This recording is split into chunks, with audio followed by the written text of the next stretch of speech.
With the Hong Kong elections coming up later this month, let us understand the tale of two conflicting ideologies and the story behind one country that has two systems. Hong Kong was a part of China during the early 1800s. The Chinese back then were known the world over for their tea, porcelain, and silk. The demand for these products was huge, and Britain imported a lot of it. On the other hand, demand for British goods was almost non-existent in the Chinese market, which ultimately led to an imbalance in trade over the years. To counter this, the British came up with a strategy. They began to trade in opium. Opium was produced in the British colony of India and then sold to traders in China who ultimately distributed it to the Chinese mainland. The recreational use of the drug increased, and money finally began to flow back to Britain.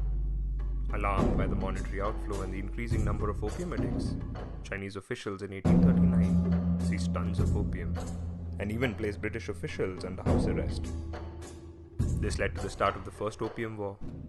Britain won the war and numerous treaties were signed between the two nations. As part of these treaties, China agreed to cede Hong Kong Island to the British Queen and even recognized Britain as the most favored nation. Tensions continued to rise between the two nations and a second war broke out in 1856. The Kowloon Peninsula was captured by the British and due to its friendly terrain was used as a training ground for British soldiers. In 1860, China surrendered. Another humiliating treaty was signed. The British demanded Kowloon and the Chinese were forced to cede it. Over the next 30 years, Kowloon flourished. Chinese and Westerners alike flocked here to seek out their fortune. The population increased so rapidly that the city soon got overcrowded. Dirt and disease began to fill the streets, and there was fear that Kowloon would be unable to defend itself in case of a foreign invasion. As a result, the British Hong Kong government saw the urgent need to expand the colony.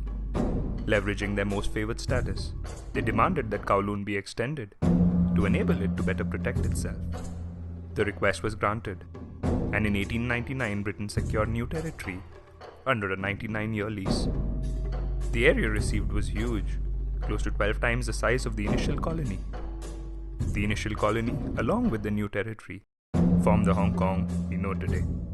During the peak of the Second World War in 1941, Japanese forces invaded Hong Kong.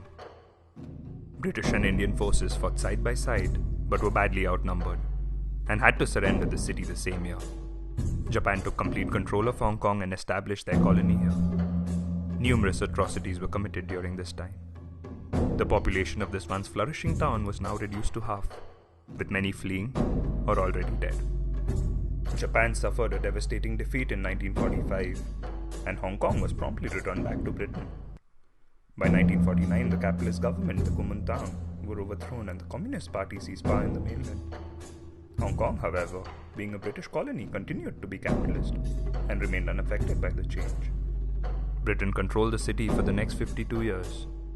In 1997, the 99-year lease eventually came to an end, and the time had come for Britain to say goodbye and hand over Hong Kong back to the Chinese. The People's Republic of China and the United Kingdom have agreed upon a one-country, two-system principle to ensure a smooth transition.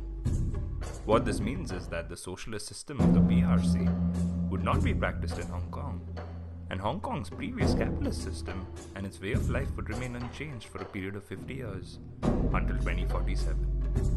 Many believe that the Chinese have largely worked towards preserving the Hong Kong way of life, providing autonomy in most aspects, barring foreign relations and military defense. But in recent times, there has been unhappiness voiced on the Hong Kong side with regards to the electoral system practiced here. Protests were staged by pro-democracy advocates in 2014, demanding elections to be held by means of a universal suffrage.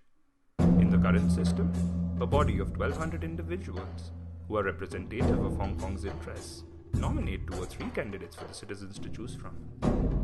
The candidates nominated are believed to be mostly pro-Beijing in their outlook, making many in the pro-democracy camp question this. However, the pro-Beijing camp are happy with the current system and consider the protesters to be ungrateful after everything that China has done for them. In today's globalized marketplace, China moves ever closer to world powers, and Hong Kong could be the bridge between them. Hong Kong has always been more westernized of the two, and could play a pivotal role in helping China understand the world better, and also help the world understand China better, boosting economic and political relations with global powers. With 30 years to go until the complete return of Hong Kong to China, let us see how this story plays out.